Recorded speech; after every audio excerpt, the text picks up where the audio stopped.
I'm on. He's on. We're live. We're live. Hello, Scott. How are you, mate? I'm very well. How are you, Nick?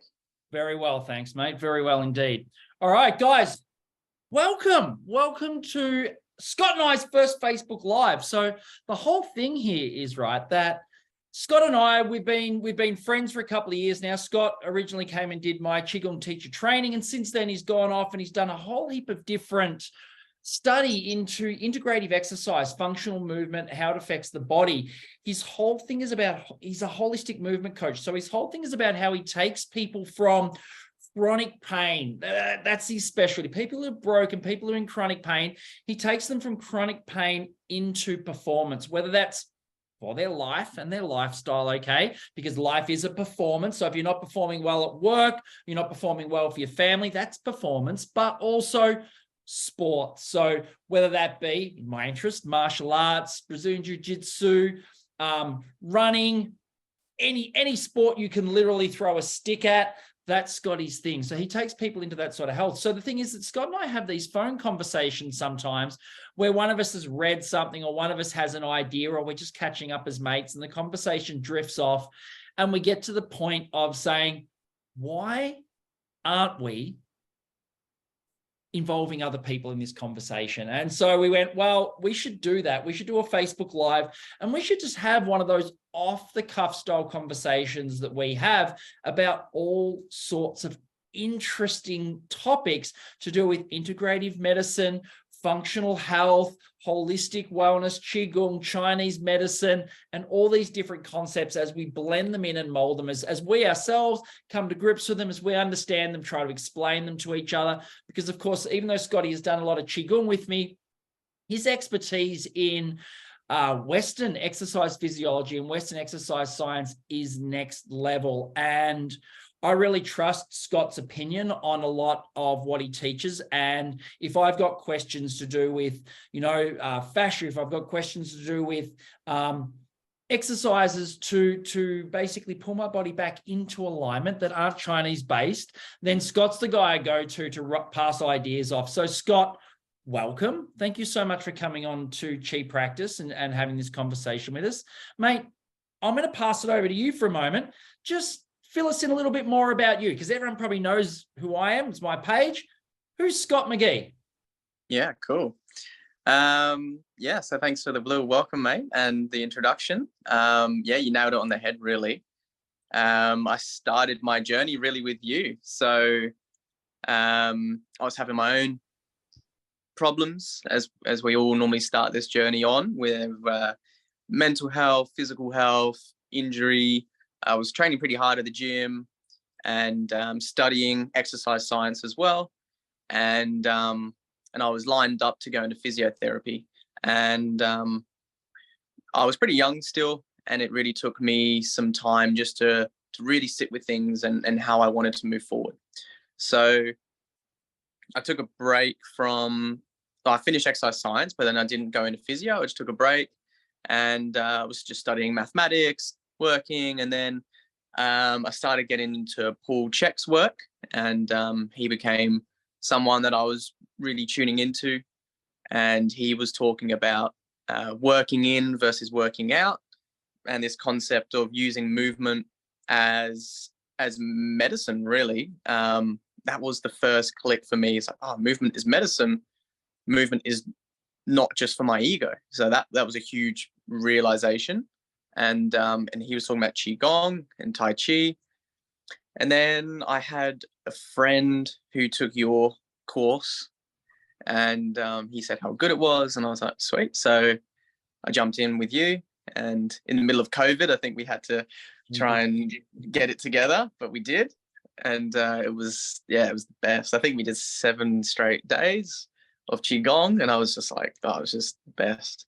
And for me, it just gave me this practice of how I can, use movement as medicine. And I've never found a practice that does that well, because for me, it's like, cool, like Qigong, you've got Qigong, Qigongs for the meridians and the different organ systems. Or for me, it's my meditation practice. I just sit in my Zhongshuan, the standing meditations. Yeah, and I just go into that emptiness within, but within the structure, and I think that really clicked. And then working with you weekly, we did weekly for about 3 years of Tai Chi, really.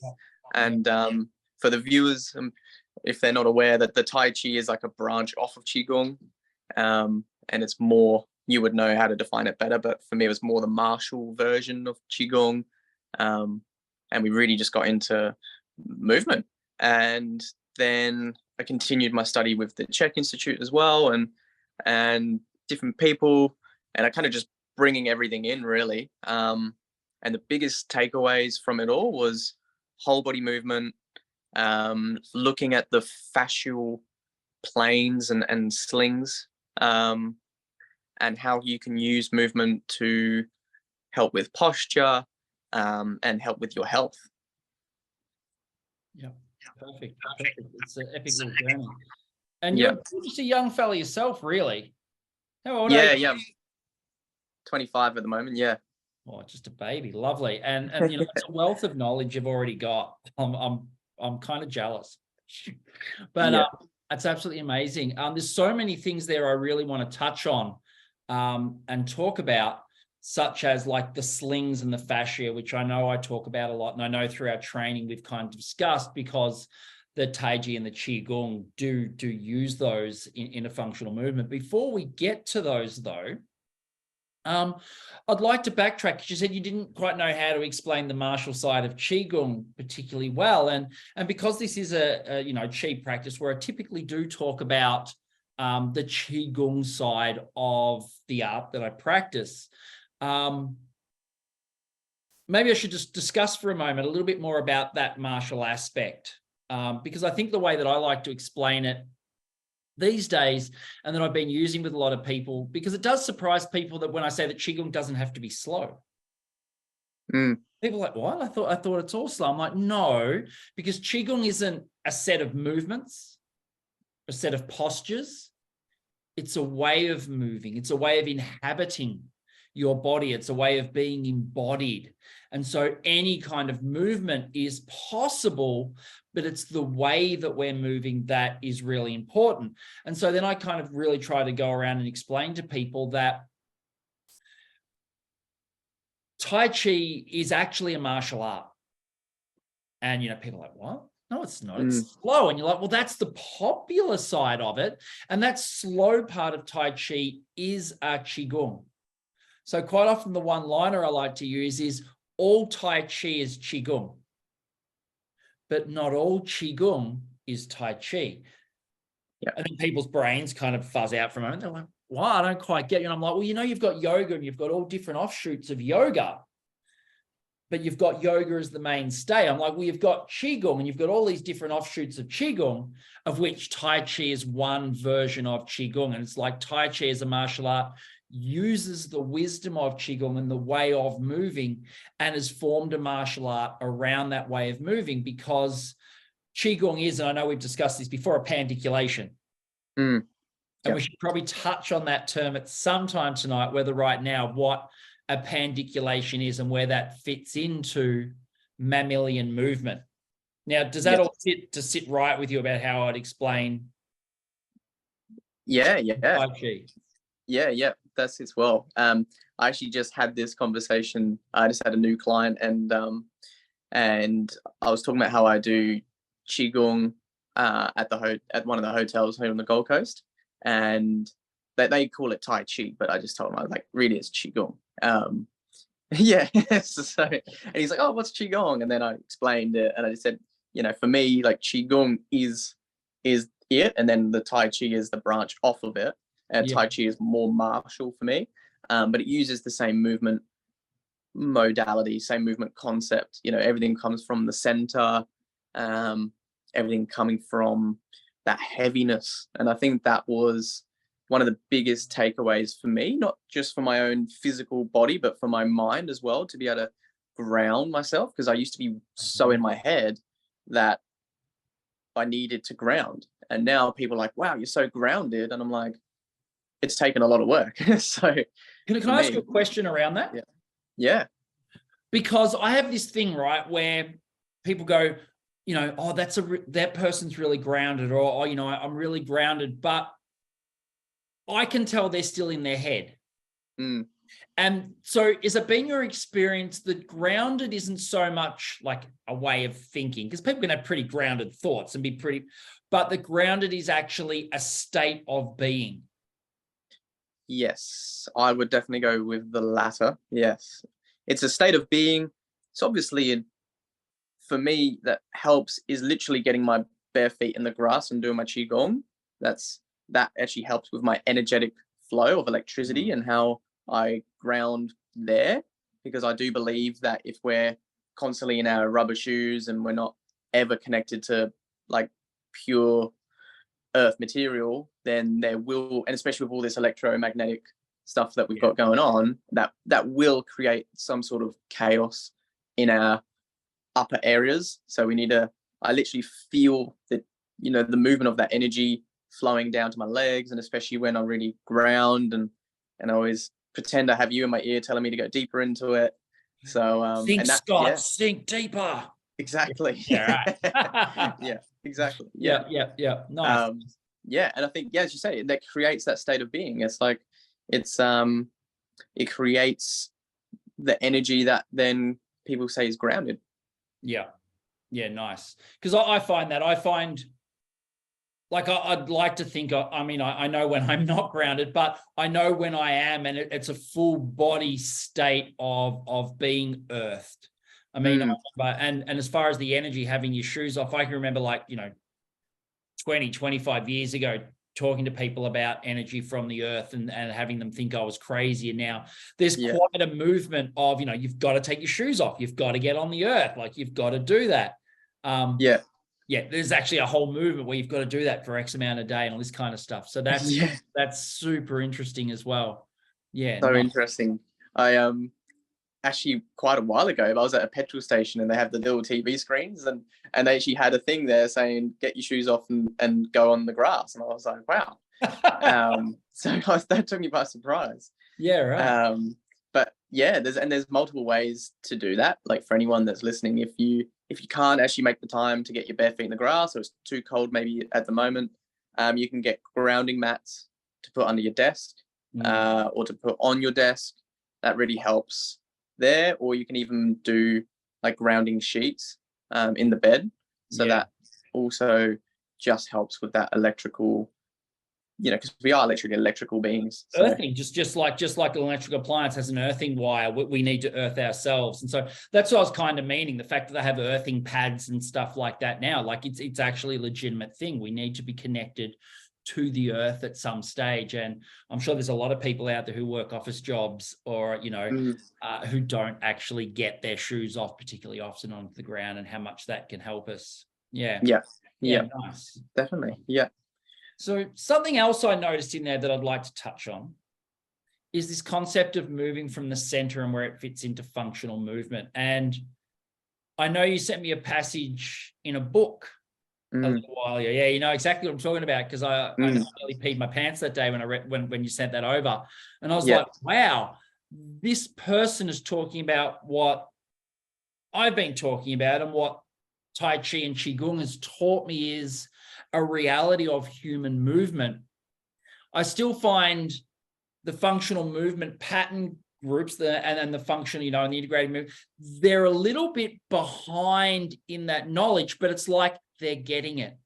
And they're almost getting it at a rate now that's going to engulf Qigong, and Qigong is going to remain this just arms and legs moving with no core movement.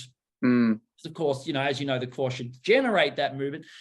And I'm so interested, and I guess somewhat spurred on by the fact that I'm in my own mind anyway, in some sort of maybe narcissistic level kind of action and mission in my life to let people know that this is how Qigong should be, because the functional movement people are going to get this. The integrative medicine people are going to get this very soon, and they're going to be shouting it from the rooftops. This is the way we should move in all our sporting movement, in all our functional movement, at least part of the time as a powerful based movement.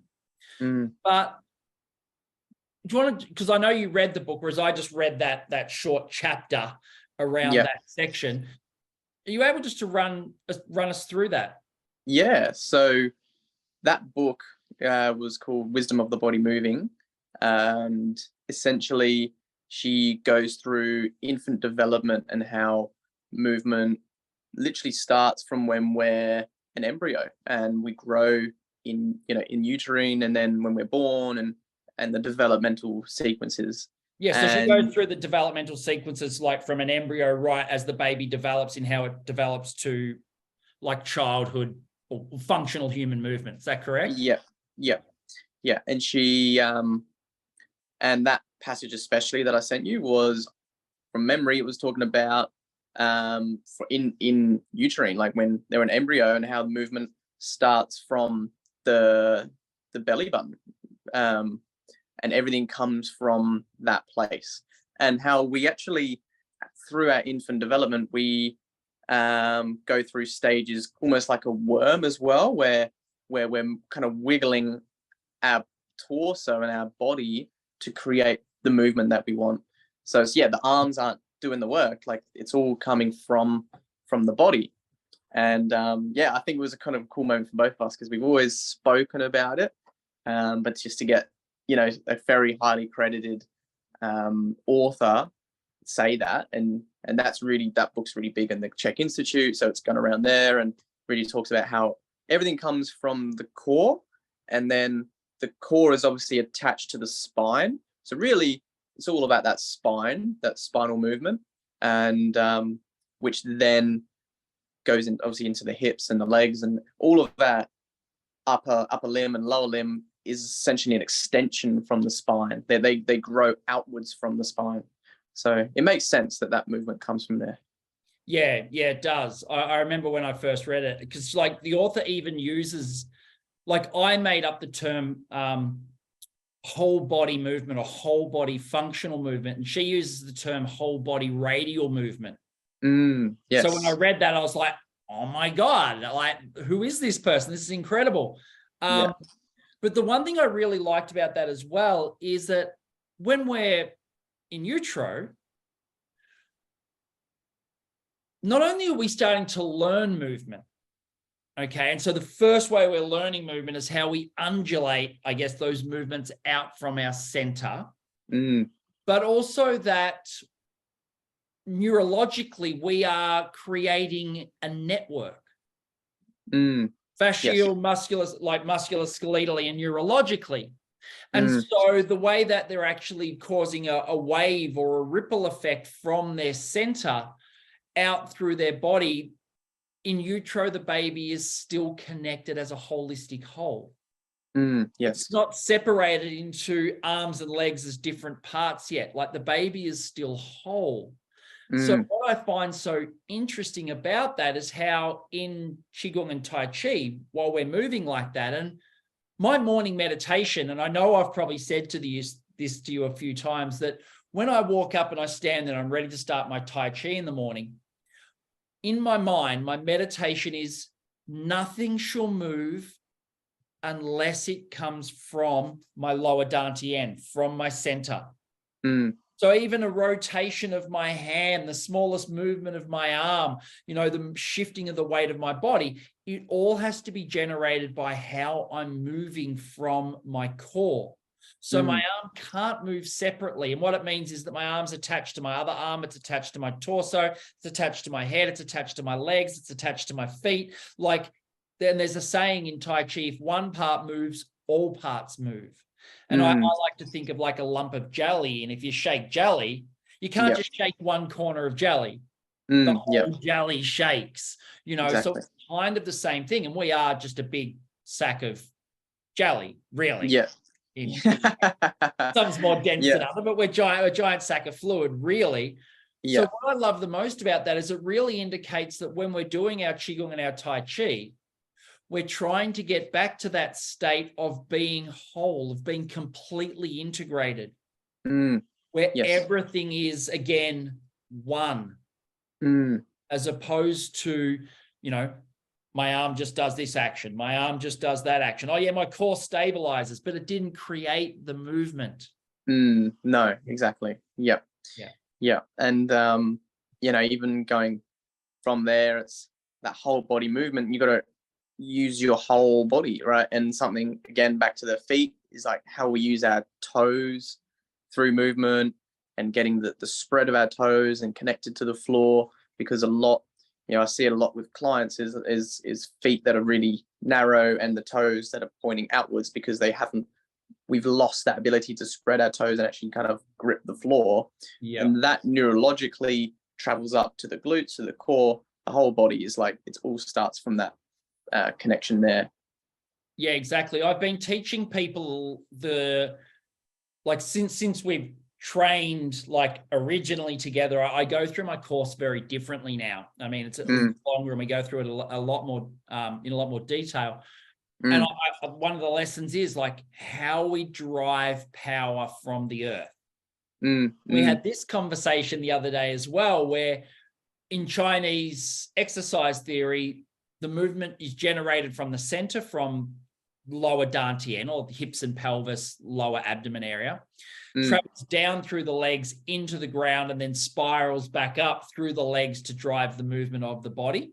So I've been teaching people that kind of that rotation move where your arms go around your arms, but I teach them, I kind of reverse engineer it until they are generating it through the friction they feel under their feet and the ground. Through the mechanics of not only that friction, but how that friction then moves their knees, how that works with their hips. And I get these light bulb moments going off for my students, like, and their knees are no longer buckling. They're working with correct structure. And of course, flow, the correct flow of movement is driven from structure. So it's not like flow doesn't have structure. Flow should have very definite structure, just so well oiled and ingrained that it flows. And when I do that, and I'm like, so this is the esoteric reality of using earth power in Qigong. And people are like, and I'm like, yeah, it's not some mystical energy thing. Like it's not a mystical energy. It's a reality of how the body structure uses itself to generate energy through itself very efficiently to generate movement. Yes. Yeah. And that goes into that point of you can't separate energy from what the physical body is doing. And then because it's all one. Yeah. Exactly. Yeah. Because you need that tensegrity and that, your fascia and that correct posture and correct ability to use your body to then actually be able to get the energy to flow properly through your body. And then even further than that is like the spiritual dimension as well is equally as important as to how your physical body moves, because spirit, is in every single part of you. And body is the temple, right? Exactly. Body's the temple. Like, I'm running a Qigong challenge in the morning, right? Yep. And this morning I had the section where I tell people about Dan Tien and how Dan means elixir and Tien means field. And elixir is a refined substance, and a field you can think of like a force field or like a shape, a geometry. And it literally means a geometry or a shape that refines and distills a liquid, a substance. And then I show them the picture of, the 3 Dantian, and I go through how that all goes. And I'm like, if your body is healthy, your fascia is firm and soft, and it's all aligned, that is a very spiritual thing. We can have as many mind things as we want, but if the body itself is loose, soft, not functionally able to move, our nervous system actually isn't correctly grown, I think would be the correct term, wouldn't it? Yeah, true. Yeah. And actually that hits a point. I remember back to, again, the feet, when you actually learn to ground, you're actually creating more nervous system growth. Your nervous system is literally growing more to your feet. So you're becoming neurologically more connected to that. And if you're more connected to all of yourself, well, then isn't that what the idea of spirituality is, right? It's to connect to yourself. So You've just made me think of, because like I understand, and I almost said that whole point before when you're talking, I'm like, you're literally going to grow nerves down through your legs, which are going to grow blood supply, which are going to irrigate muscles. So your muscle density will be stronger. Your balance, like there's going to be a host of overlays there. But when you just said that, I suddenly realized why the Chinese say that you grow roots into the earth. Wouldn't the nerves feel like roots? Yeah. Down through your legs. Yeah. That's amazing. So when you're grounding and you're actually using your feet correctly, and one of the things, of course, I do now is I get people using their feet for the rocking when they're breathing. I get their hands to do it. That's why I'm doing it with my hands now. And how many people like have knee problems start to heal, their hip problems start to heal, their lower back starts to loosen up, you know, that they ground more, they start integrating their legs back into their life. Like they're not just forgotten stumps that move under them when they need to move from A to B, you know, they actually become something that's now a part of their body. Yes.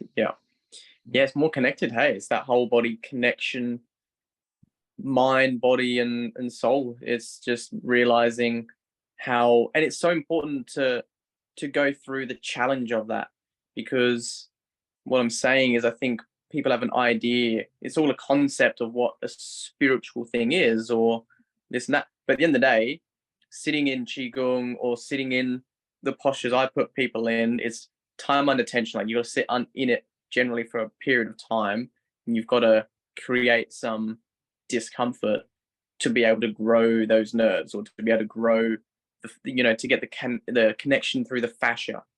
And fascia is a connective tissue, so it's going to take a while possibly for it to change the way that you want it to change, and really there's nowhere else to go to grow or whatever result you want other than through that pain and through that hardship. Pain is a great motivator. It grows us through our problems, right? It actually makes us want to evolve and change. So I guess it's doing that on an intricate level. Yes. Yeah, and it's interesting. I say to people all the time, I use the analogy when I'm teaching, and I say, like, has anyone ever experienced when two family members begin to argue, and you're not involved in the argument, but two family members begin to argue, and I'm like, wouldn't you just about do anything to stop that argument? Like, it is just so uncomfortable.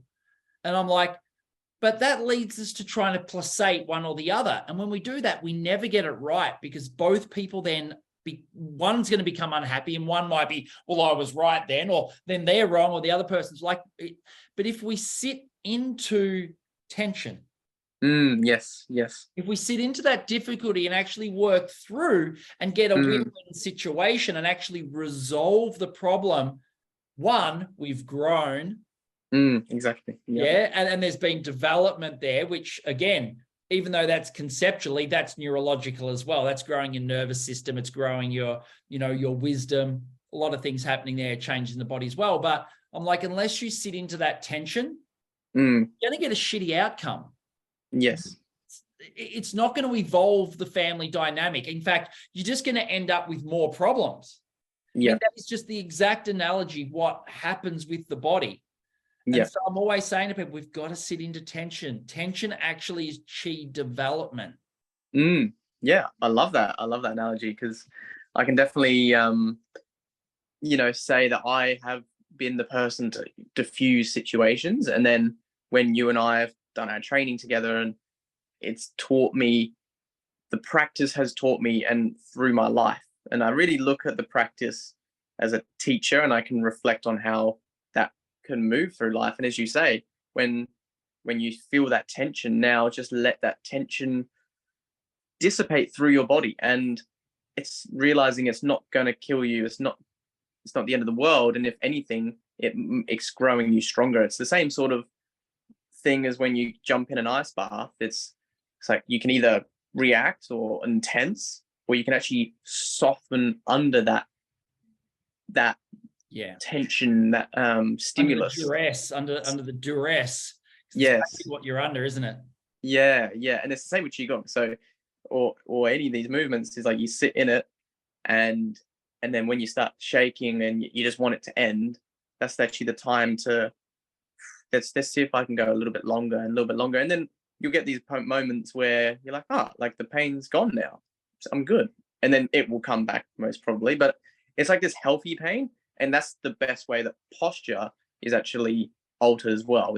Is long time under tension, at least 5 minutes, is normally pretty good to create a postural response where the fascia and the muscles are actually changing how the lengths of them. If you're doing short reps, you're not going to really get a huge postural effect as well as long time under tension. Yeah, I like that. And I mean, I could not. The only thing I could think of then is Wim Hof being like, invite the cold in, the cold in, because if you invite it in, you're like, okay, whatever. And when you actually soften and surrender, at one, your mind stops fighting against it. So instantly you've freed up energy and, you stop fighting yourself. Quite often say that people in Qigong, I'm like, how much are you fighting yourself right now?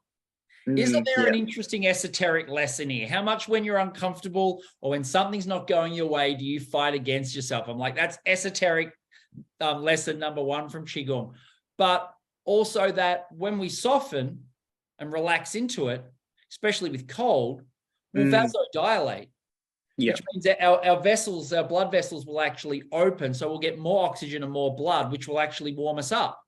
But when we're constricted and fighting against it, we're actually forcing, you can see my hand goes white because it forces blood away from that area, which will allow it to be colder. Yes, exactly. Yep. But can I just touch on for a moment? Yep. I remember when you started doing the martial stuff with me, you'd finished the Qigong and you were like, I want to know a little bit more, like what's going on. And, we started teaching you, I guess, functional movement patterns from the center and how to drive power. It wasn't even a martial art at that stage, was it? It was like, let's do a whole heap of crazy drills where you feel really strange and learn to move from your center to drive power. And then we moved through more into martial arts and like boxing and learned different things from martial art of Tai Chi. Yeah. But I've heard you say a few times that really changed you. And I know we've had a few little conversations about it.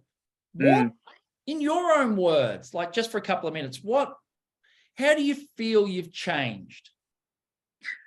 I feel like I'm able to deal with that tension now, and that's been the biggest thing, because rather than going into reaction and changing something, I can just let things be.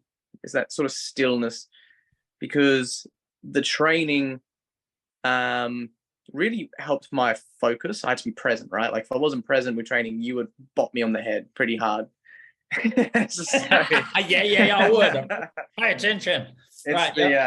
It's the good sensei, and I don't do that for Qigong, by the way, if people are watching. Like, it's not a Qigong thing, it's a martial art thing. Yeah. It's just for the students that want to go a bit further. So yeah, it made me present. And there's so many things, obviously, with the movement, it really helped with my presence of what my body was doing, being conscious of what my body was doing. Because we used to do the Tai Chi walking, and that was, for anyone that's listening, like that was a Tai Chi movement pattern where you literally do Tai Chi while walking, and you can turn it into a martial art, and you start learning how to be martial through that.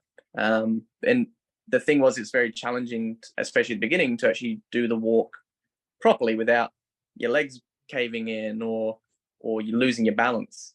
So of course, balance improved, just my general focus improved, and my ability to, I think these characteristics fed into my life. I was able to be more balanced, be more focused, be more present. And that's the beauty of movement. It's like, it's such an enjoyable thing to do, and it carries with you through your life. Obviously for me, it created a good postural response as well.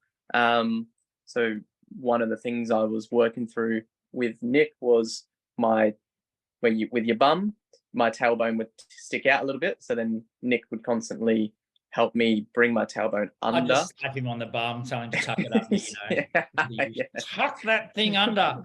Yep. Yeah.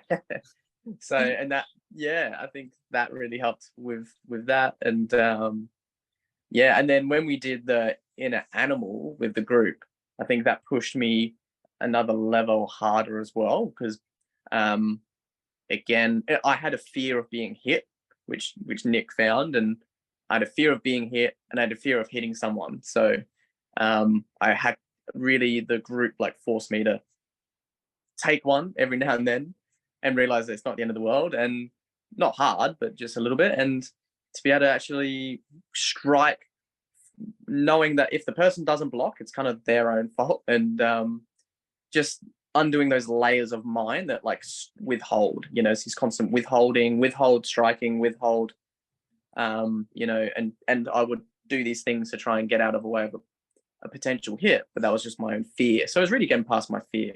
And doing unhealthy movements that would actually cause you to be potentially in more danger and get hit more. Yes. So I'll just speak into that for a moment for people who are watching going, oh, isn't this about Qigong? Yeah. So Scott and I have talked a lot about masculinity and men stuff. And so the in-animal program is something I run with men. There is a female animal somewhere destined down the line in the future. But I kind of discovered that when I put Scott under enough pressure, his martial art would crumple, put him in more danger. And so I actually Scott's got a beautiful wife. She's absolutely gorgeous. I'm like, go home and get Taylor to hit you, right? Get Taylor to start hitting you a little bit, just to be used to actually having a bit of impact, because Scott wasn't used to it. And as men and masculinity, even though, it's not like we were beating each other, because that's counterproductive as well. So realize this is quite educational. Yes, it's trained environment. It's not malice. It's not brutality. It's not bullying or violence. It's a controlled scenario to slowly raise your level of chi development in a lot of ways. And I could speak into that a fair bit. I may as well while I'm at it. So there's 5 levels of meditation. We've got the first level, seated cross-legged with your candles burning in a nice, quiet, dark room with a cushion under your bum, nice and comfortable, very conducive to meditation. Second level, standing there doing like your Jan Zhuang with your eyes open, maybe in a park somewhere, more distractions because your eyes are open, a bit harder to meditate. The third level, moving in meditation. So that could be yoga, it could be Tai Chi, could be Qigong forms, could be washing the dishes, could be painting the fence, could be Mr. Miyagi style wax on, wax off, meditating through movement. Level 4 is meditation in conflict. And that could be arguing with your partner, could be a street fight, could be road rage, could be the boss at work telling you off where you feel really threatened. Okay, in conflict. And so part of the chi development and the meditative process is being able to meditate under more distraction, under more duress. And so that's the kind of area Scott's talking about, where we went into putting him under pressure, where he had to maintain his movement qualities, his qigong. So he had to remain present. He had to remain mindful. He had to remain open and not closed down. And you've talked to this about before, about how it actually fortified your personality, didn't it? Yeah, definitely. I'm definitely able to step into that healthy masculinity more often and embody it as a way of being, I believe, where I'm able to not just, I'm able to call people out on their BS if I need to, or to stand strong in my no, and these sorts of characteristics have been, I believe, fed out of the discipline of doing qigong and tai chi regularly for the last 3 years. Yeah. Because I talk about that a lot, as well as how qigong, because qigong literally means working with your chi to create virtue, to create merit. And so this is a type of courage. It's a type of it's a quality of the lung, actually, to have that courage to stand up against what's right or wrong, and have the liver quality of being benevolent and kind enough to be actually stand your ground to support other people who may be under duress, whether it be a partner or family, and have the decisiveness if you need to take action. So this all feeds in to those qualities of virtues that people develop. And that doesn't have to be done martially, by the way, for people out here. This happens just doing your Qigong. It changes the shape of your body. And when I say that, realize your brain is part of your body. It's part of your nervous system. And when that grows and that changes, you're also developing your personality, your character. And that would fall under those spiritual developments and learning those esoteric qualities. And so through Qigong being a pandiculation, which I think we should probably move into a moment once I've made this point, is that a pandiculation is a way of moving that actually allows you to take a thought or something you know, right? A knowledge that you understand and infuse it into your body. And that process of infusing it directly into your body is when it becomes your character, it becomes your personality, it becomes your default reaction. It becomes those esoteric principles that you just naturally live because they are who you are. And this process of taking knowledge and infusing it in your body, the Chinese would say, is creating wisdom. And I did a live the other day. I don't know if you saw it, Scott, but I gave people the analogy of when you walk up to a bin and, you know, like say you've peeled an orange and you've got the orange peel in one hand and the orange, and you walk up to the bin and you go, and you throw the orange in the bin and you look at your other hand, it's got the peel in it. And you're like, Did see that. Yeah.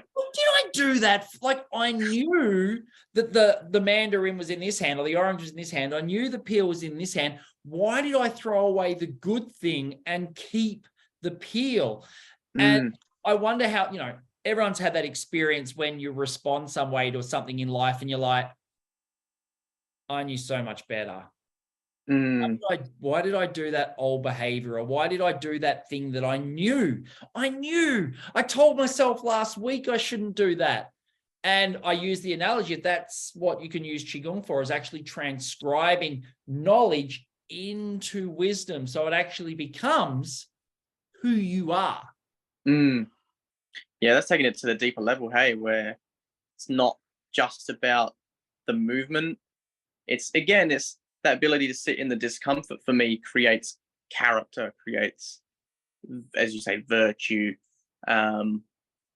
But we're just putting labels on the fact, it's just able to ground and still through discomfort. And if you can carry that through life, then I'm guessing your analogy is where you have a situation and maybe we react and we do the thing that, whereas we know if we were more grounded or able to sit with things through the tension, that we would choose the optimal choice rather than the suboptimal choice. Yeah. And that's taking it to that next level. And something, I think quite a lot of people know Joe Dispenza and all these people that are then talking about using meditation as a way of, infusing sort of, whether that's a new belief you want or a new way of being. That's how I look at it. It's like a way of being.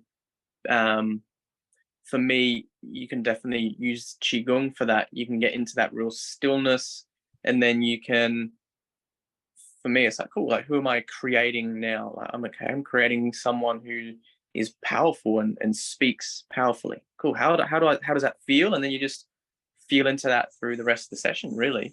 Yeah. Yeah. And I like that because and that's one of the reasons why I try and tell people that Qigong is about power. Like, no, isn't Qigong about being, really just nice and no, Qigong is about developing power. Power is what actually allows you to be truly nice, because then you've got power to actually hand and give to people, as opposed to, you can't fill from an empty cup. Yes. And, I'm working with someone at the moment who is like a Joe Dispenza, or is finishing the full Joe Dispenza corporate program. Yeah. She's done work with him there. And she's blown away by the esoteric principles that are able to be infused into the body through Qigong. And she's like, wow, I teach this in all my programs to people. I can't believe we can actually have a practice that embeds this into the body.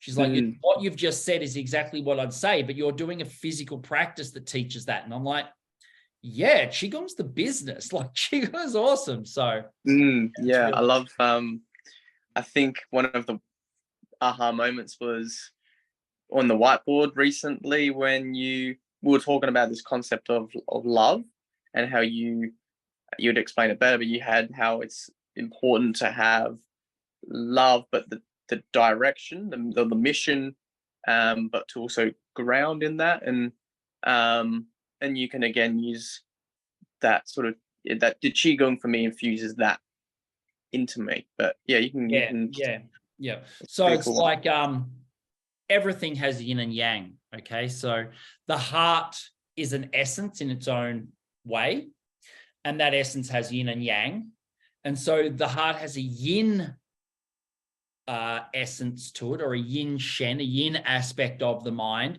which is like a mother's love, fully compassionate, really accepting, always there for you. Whereas the yang side is more like adulting.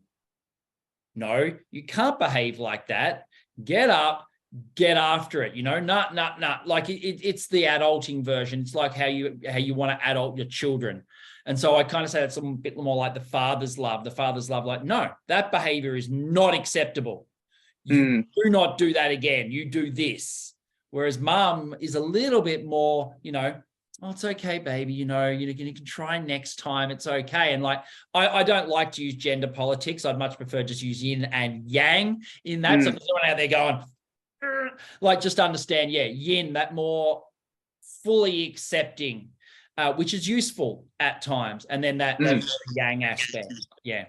So just to jump back into pandiculation for a moment. Yeah. So qigong is basically pandiculation. Have you touched much on that with what you do with the functional movement or anything like that? Not as much as Tai Chi and qigong. I think it's it's not a new concept, but it's something that I think people need to be more aware of for sure. Yeah. So pandiculation has 3 different aspects.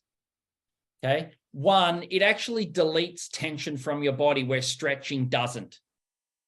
So like, your typical kind of stretching lengthens the fascia for a short period of time before the fascia shrinks back to its regular shape, which is why people, go for a bit of a stretch and then they're tight again. Now, I quite like this analogy, and I'm sorry if there's any yoga people out there, but I know a few yoga people. I generally find yoga people quite rigid, especially sometimes even in their personalities. Like, this is the way, right? Which has its qualities. Like, there's nothing wrong with that. If there's yoga people out there, don't come and beat me up. Yoga's great, but then with the pandiculation, it actually deletes tension from the body. And the thing we want in our qigong and our tai chi the most is softness. Softness is the qualities we want. Whereas in our yoga, we're very much trying to, stretch into a position and hold it kind of strong. Whereas in our qigong, there's strength, but it's very soft and very loose, and it allows for an elasticity of our body. So that's one quality that pandiculation gives the body. Now, I should go back a step. Pandiculation is a natural mammalian movement. All mammals on the planet pandiculate. You probably pandiculate several times a day, whether you know it or not. And pandiculation, whilst there's different, we do it differently. The best analogy is, and when you're even here and you're not stretched, but there's a feeling of kind of stretching, that's like a pandiculation, or one aspect of pandiculation. So you're taking your body into tension and then slowly releasing it, or slowly stretching and then releasing it. So taking your body into tension and out of tension, which is that yin and yang phase of all the movements within qigong, when we're going through and there's tension and then we delete it, but we're going into another range, like the eccentric and concentric ranges of tension. Yes. The next thing pandiculation does is it wakes up the nervous system. So that's why when you finish your qigong, you're like, right, let's go do something, because your whole nervous system's ready to go. Yeah, everything's pinging, ready to go. And the third thing that pandiculation does is programs movement into the body. So it's just like if you play guitar, which we both play guitar, so we know what this is like when you get a new chord and you're like, yeah, how do I need to put my fingers? I don't know. And then, but over the course of a week or 2 weeks, you're like, Oh, there it is. That's the, and like, so pandiculation means we can slow movement down and like almost like add in movie frames. So when we try a movement, it's like we go clunk, clunk, clunk. But through pandiculation, our nervous system actually starts putting in all the extra frames of movement that we need so that movement becomes smooth and also limits injury, because now our nervous system goes, oh, instead of going A, G, P, Q, I go A, B, C, D, E, F, G. Like it goes through every little filament of that film. And so pandiculation is literally what we're doing in our Qigong to create those effects of stillness, learn new functional movements and program movements into our nervous system. So our nervous system grows, and waking ourselves up. That's amazing. Hey, it's I do love a good stretch in the morning, and you can feel like you definitely know that's whether that's an, you would maybe know, but whether that's an inbuilt reflex of the fascia to like tell you it needs to move. Time to wake up. Yeah. And that's why, doing your Qigong in the morning, doing your Tai Chi in the morning, wake the body up for the day and have every single nerve, opened up and ready for activity. Yeah. And fascia. So fascia is essentially what surrounds our muscles, for people that don't know.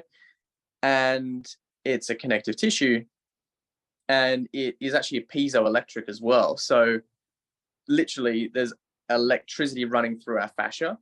And there's new research now to show that fascia is the next second brain. So they, at the moment we say the gut is the second brain of the body.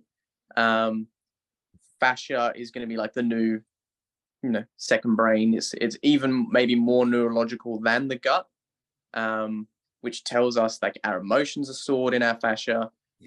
When we store tension, our stress is stored in our fascia. So managing your body in a way that's not too isolated is so important. So of course, if you have a lot of tension in your calves, then I understand, like there might be something we need to look into there, but deeply we need to look into how we're using the whole body and why that's tight in the first place. So kind of like two ways of looking at that. One of the other esoteric things I like Qigong teaches you is the problem isn't necessarily the problem. It can be coming from somewhere, anywhere else in your body. The problem isn't necessarily the problem. And you have those experiences. Have you had those experiences when you're doing your Qigong and then you're like, oh, my arms are different. And then your lat on the other side tweaks and you go, and everything comes into balance. And you're like, I thought it was my shoulder that was sore, but it was actually something completely unrelated. Yeah. Most of the time it is really. In the Czech Institute, we look at a bit of a hierarchy of systems as well. So this might be cool for people to know, but as a quick overview, you've got at the top is your psyche. So your psychology is actually number one. So that will affect the whole body. Below that, we have breathing.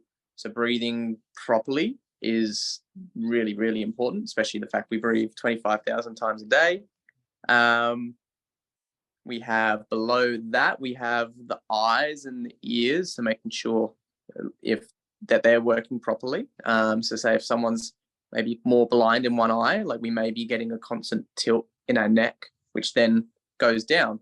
So eyes, ears, jaw, making sure that's aligned, upper neck. And then we look at the organs, how the organs sit in the fascia, again, is really important. And also the health of our organs, like how we're eating and how we're looking after ourselves. And then we go down into the pelvis, the pelvic girdle, how that functions. And then you've got muscles. So muscles are like right at the end. So if you've got a problem in your muscle, it could be something above that. So that's why we have this whole body system, and things like Qigong, you're pumping fluid through your organs, you're helping with your whole body posture, and you're not focusing on that one muscle that's giving you a problem. I think that's why it's so effective. Yeah, nice. I love that. And it's really interesting because I haven't studied with Czech, but I'm almost going through that hierarchy now with people as I'm like, that's almost how my program is set up. Yeah. I'm like teaching through that hierarchy because over time I've just been layering up, let's get this right. Let's get this right. Let's get that right. So there's some similar differences, but some similarity there. Now, mate, we have gone, like I thought, for a good hour already.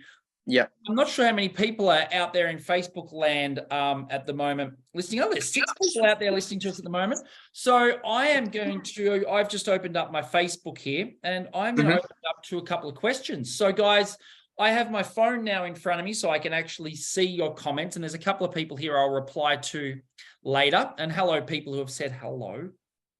So if you've got a question for Scott or I, anything we've spoken about in the last hour, please just write it now in the chat, and we'll do the best we can to answer it. Now, I can see there's a short delay, so let's just hold on a moment, Scott. Let's see if someone types in a question. Yeah, no worries. But meanwhile, in case there's not, dude, that's really interesting conversation. I've thought of about a zillion topics I'd love to discuss with you on another chat. I definitely think we should do this again. Yeah. Definitely. Yeah. I've loved it. It's so good. You be keen? Yeah. So much to talk about. Yeah, there is. Yeah. We'll design ourselves a format next time, hey? But I love the way this is organic, but there's things I keep thinking about. I'm like, I want to go deep into that. So have a play with that.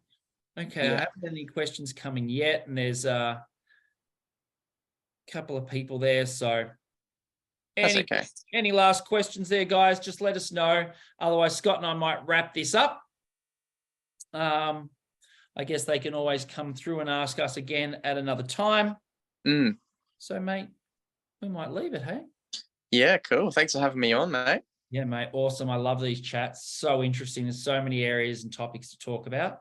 But then you can talk about it, but then you got to do it. So I think that's the difference too. That's it. Do it. Yeah. Get on, make a Qigong practice, or, if there's anyone listening, my thing is just give yourself at least 10 to 20 minutes a day to do something that's going to really benefit you, right? Like, we can talk about all the nuances, but at the end of the day, just getting up and putting bare feet in the grass and doing if you've followed any Nick's free stuff, do some of his Qigong movements.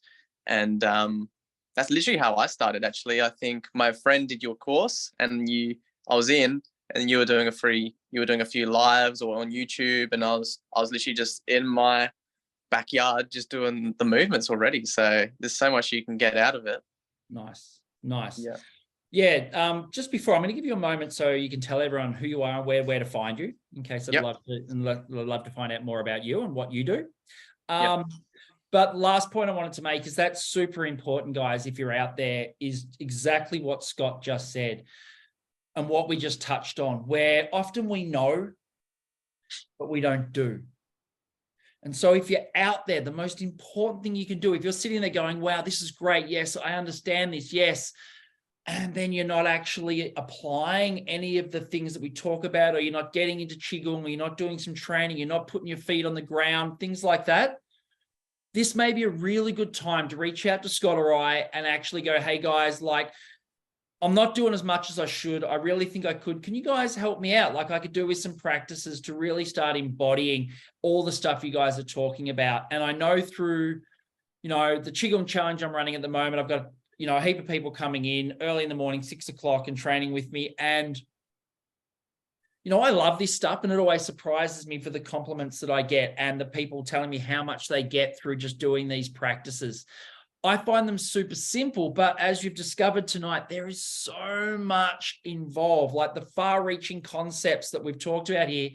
They just weave their way through the physical, mental, emotional, and spiritual realms of the human being. And so if you're not doing something and you really want to be, this is a great time for you to reach out to someone. It doesn't even have to be us, right? Maybe there's someone in your local town. Maybe you're too far away from us. Reach out to someone. Start embodying your knowledge and turning it into embodied wisdom. It's the biggest takeaway I could urge anyone to do.